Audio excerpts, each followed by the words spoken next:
Good morning students, this is your grammar class. Today we are doing present indefinite tense. इसी को आप simple present tense भी बोलेंगे. इसकी पहचान क्या है बच्चे? हिंदी में अगर कोई सेंटेंस लिखा हुआ है और कैसे पता चलेगा कि वो प्रेजेंट इंडेफिनिट है या पास्ट है, या फॉर एग्जांपल हम कोई आर्टिकल लिख रहे हैं और हमारे मन में कोई हिंदी में आइडिया आया है और उसको ट्रांसलेट करते वक्त हमें कैसे पता चलेगा कि वो इंग्लिश है या वो कौन सा टेंस है? तो सिंपल प्रेजेंट टेंस की सबसे इजी पहचान है कि इसके वाक्य के अंत में ता है, ते है, ती है आता है, और ये कंपलसरी है. अगर सेंटेंस के लास्ट में ये नहीं है तो वो आपका प्रेजेंट टेंस काउंट नहीं होगा. तो इसकी पहचान है वाक्य के अंत में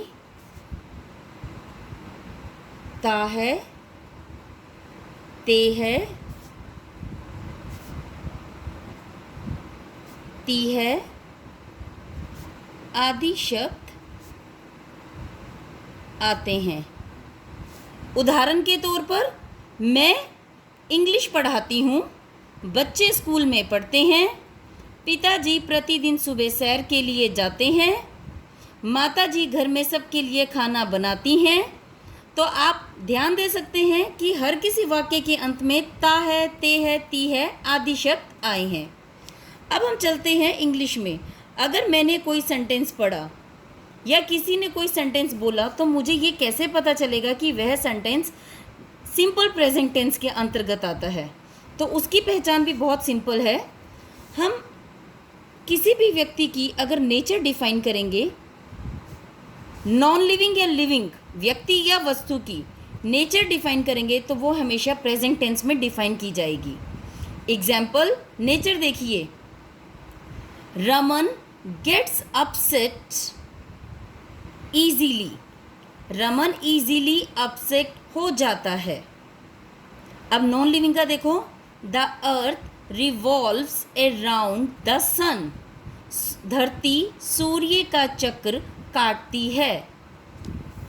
रूटीन, अगर सेम नेचर की तरह अगर मुझे किसी का रूटीन बताना है तो वह भी प्रेजेंट टेंस में बताया जाएगा. Example I get up early in the morning. मैं सुबह जल्दी उठती हूँ. I go for a morning walk daily. मैं प्रतिदिन सुबह की सैर पर जाती हूँ. I cook food for my children and my family members. मैं अपने बच्चों और परिवार के दूसरे सदस्यों के लिए खाना बनाती हूँ. तो ये मेरा रूटीन है. ये भी प्रेजेंट टेंस में आएगा, प्रेजेंट इंडेफिनिट टेंस में आएगा. नेक्स्ट चलते हैं ट्रुथ. ट्रुथ सच्चाई. ट्रुथ 3 टाइप्स के होते हैं: जनरल, यूनिवर्सल एंड हिस्टोरिकल. हम हिस्टोरिकल ट्रुथ को present tense, present indefinite tense में नहीं लेते. इसके अलावा जितने भी जनरल ट्रुथ हैं, जैसे 2 और 2 4 बनते हैं. बर्फ़ गर्म होने पर पिघलती है. पानी ठंडा होने पर जमता है. तो ये जो सभी जर्नल और यूनिवर्सल ट्रूथ हैं, ये हमारे प्रेजेंट इंडेफिनिट टेंस में आएंगे. नेचर, रूटीन एंड ट्रूथ, इनसे रिलेटेड जितनी भी हमारे सेंटेंसेस बनेंगे वह प्रेजेंट इंडेफिनिट टेंस में लिखे जाएंगे. अब हम चलते हैं रूल्स की तरफ कि इस टेंस के अंदर सेंटेंस कैसे कंस्ट्रक्ट किया जाता है. इसका जो बेसिक स्ट्रक्चर होगा बच्चे, वो होगा subject plus verb first form plus object plus rest. Subject कर्ता यानी कि डूअर. जब हम सेंटेंस बोलते हैं कोई, उसके अंदर कोई एक्शन होता है, उस एक्शन को करने वाला कर्ता, डूअर कार्य को करने वाला. वर्ब एक्शन जो काम हो रहा है, क्रिया. ऑब्जेक्ट कर्म जिसके ऊपर कार्य का असर पड़ेगा. रेस्ट, इसके अलावा भी आपके सेंटेंस पार्ट होते हैं, एडजेक्टिव, एडवर्ब. जितना भी रेस्ट है वो अभी हम अपने एक्सप्लेनेशन में नहीं ले रहे हैं, इसीलिए मैंने रेस्ट में लिख दिया है, क्योंकि अभी हमारा जो पूरा का पूरा कॉन्सेंट्रेट होगा वो वर्ब पर होगा। एग्जाम्पल देखिए, आई टीच इंग्लिश।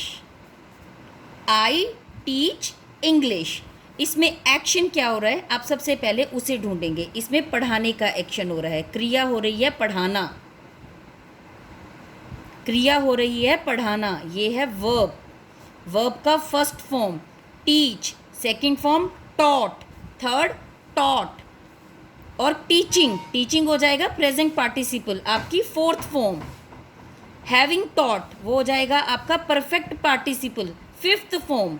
तो वर्ब की हमारी 5 फॉर्म्स बनेंगी। First teach, second taught, third taught, fourth teaching, fifth having taught. आई टीच इंग्लिश, पढ़ाती हूँ। कौन पढ़ाता है, मैं। आई ये आपका डूअर है और इंग्लिश आपका ऑब्जेक्ट है, कर्म।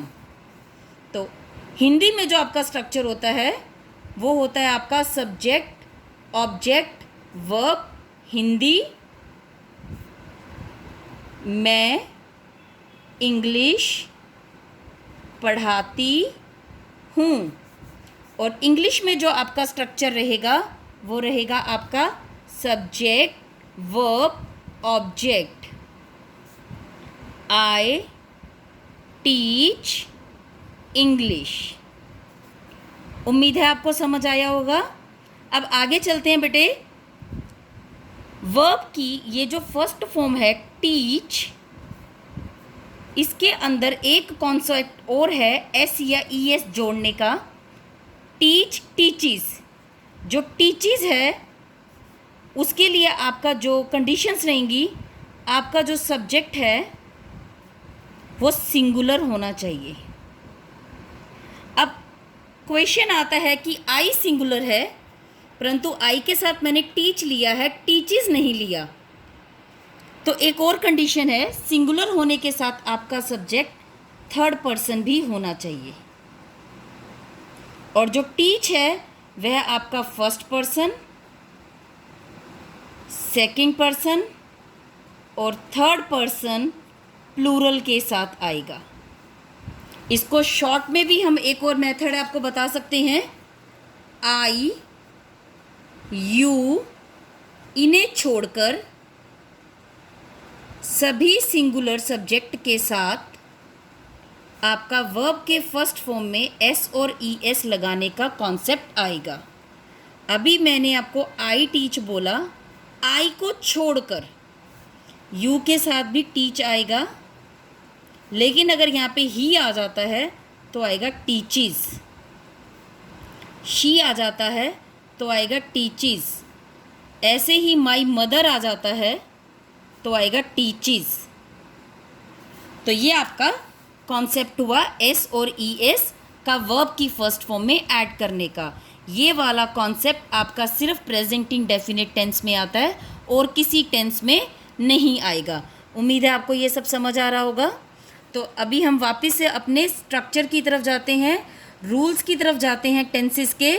Subject plus first form plus object plus rest, ये जो स्ट्रक्चर है आपका अफर्मेटिव सेंटेंस का है। अगर आपका वाक्य नेगेटिव आ जाता है, नेगेटिव, तो आपका स्ट्रक्चर रहेगा सब्जेक्ट प्लस, यहाँ पे कॉन्सेप्ट आएगा डू या डज का, plus not plus first form plus object और रेस्ट।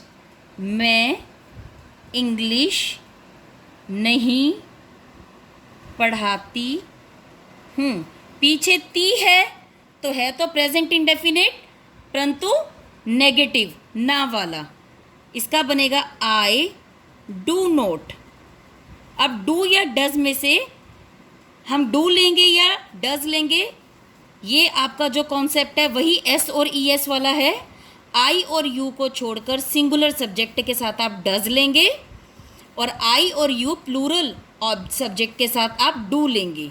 और एक बात का ध्यान रखेंगे, नेगेटिव के अंदर जो आपका एस और ई एस है वो वर्ब की फर्स्ट फॉर्म में ऐड नहीं होगा। यहाँ पर आपका SES जो है वो डू में होगा। तो नेगेटिव में आपका फर्स्ट फॉर्म के साथ S और ES वाला कोई कॉन्सेप्ट ही नहीं है, कभी आएगा ही नहीं, क्योंकि वही ES आपने डू में लगाकर डज बना दिया। ये सेम कॉन्सेप्ट है बेटे, जो आपकी अभी हमने पीछे S और ES का कॉन्सेप्ट किया है, वही कॉन्सेप्ट है। सिर्फ यहाँ पे कंडीशन ये आ गई कि अब डू पर अप्लाई होगा, वर्ब पर अप्लाई नहीं होगा। और ऐसा कोई ऑप्शन भी नहीं है कि आप डू पर या फर्स्ट फॉर्म में किसी पर भी लगा सकते हैं, यह सिर्फ डू पर ही अप्लाई होगा। I do not teach English. मैं एक और उदाहरण दे रही हूँ, एक और एग्जाम्पल दे रही हूँ इसकी क्लैरिटी के लिए। मैं पहले अफर्मेटिव लिख रही हूँ, शी टीचेस इंग्लिश। अब शी आई और यू नहीं है, थर्ड पर्सन है और सिंगुलर है, तो मैंने वर्ब में ES यानी कि टीचेस लगा दिया।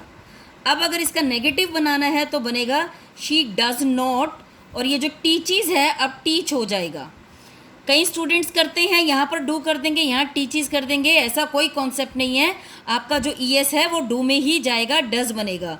She does not teach English, ये इसका नेगेटिव बन गया और ये अफर्मेटिव है।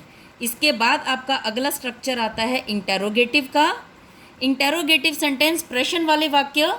इसमें क्या होता है, हेल्पिंग वर्ब को हम सब्जेक्ट से पहले लगाते हैं। ये मैंने आपको प्रीवियस क्लास में भी बताया था कि किसी भी सेंटेंस का अगर आपको इंटेरोगेटिव प्रश्न वाला वाक्य बनाना है इंग्लिश में, तो आप क्या करेंगे, उसका हेल्पिंग वर्ब को उठाकर सब्जेक्ट से पहले लगा देंगे।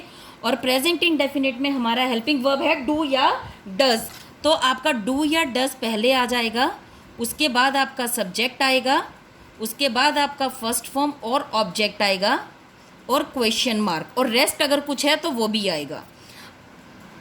प्रश्न वाले सेंटेंस, इंटेरोगेटिव सेंटेंस भी 2 टाइप्स के होते हैं। क्वेश्चन वर्ड वाले, अगर कोई क्वेश्चन वर्ड है तो वो डू या डज से पहले आएगा। Question word if any. Question word कौन से होते हैं बेटा, व्हाट, वेयर, हाउ, व्हेन, हुम, ये आपके क्वेश्चन वर्ड्स होते हैं। तो आपका जो ये ES वाला कॉन्सेप्ट है ये डू में ही चलेगा। नेगेटिव और इंटेरोगेटिव में ये ES वाला कॉन्सेप्ट डू पर अप्लाई होगा, फर्स्ट फॉर्म पर नहीं होगा। तो स्ट्रक्चर आपके सामने आ गया है और ये बनता है कि क्या मैं इंग्लिश पढ़ाती हूँ, और इसकी बनेगा सेंटेंस इंग्लिश में do. I do not teach था और उधर था आई टीच। अगर आई टीच अफर्मेटिव है, उसका आपको आई टीच अगर अफर्मेटिव है और उसका आपको इंटेरोगेटिव बनाना है तो आप डू खुद से करेंगे। Do I teach English.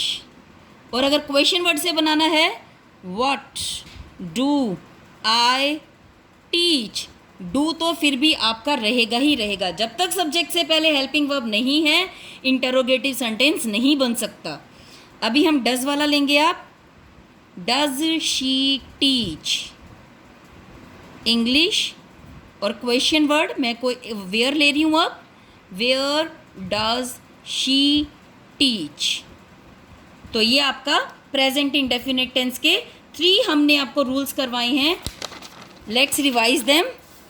Affirmative, negative, interrogative.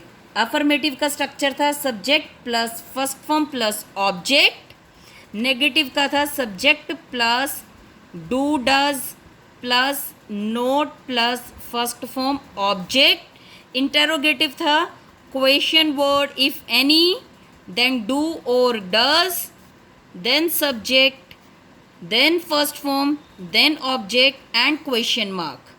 इसके बाद आप आ जाएंगे आपका हमारा लास्ट और 4th स्ट्रक्चर इंटेरोनेगेटिव। वह क्वेश्चन भी है और नेगेटिव भी है।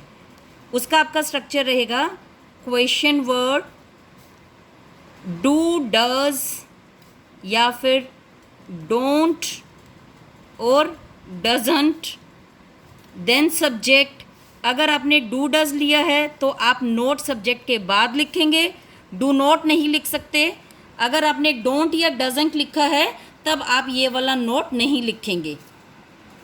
फर्स्ट फॉर्म प्लस ऑब्जेक्ट, और इसका एग्जाम्पल ध्यान से देखो, do I not teach English. क्या मैं इंग्लिश नहीं पढ़ाती हूँ। दूसरा एग्जाम्पल लेंगे, वह इंग्लिश क्यों नहीं पढ़ाती है। वाई मैंने क्वेश्चन वर्ड वाला लिया है। Does she not teach English, इसे ऐसे भी लिख सकते हैं, डोंट आई टीच इंग्लिश, और why doesn't she teach English. But अगर आप लिखते हैं do not I teach English, वह रोंग है। तो this is present indefinite tense.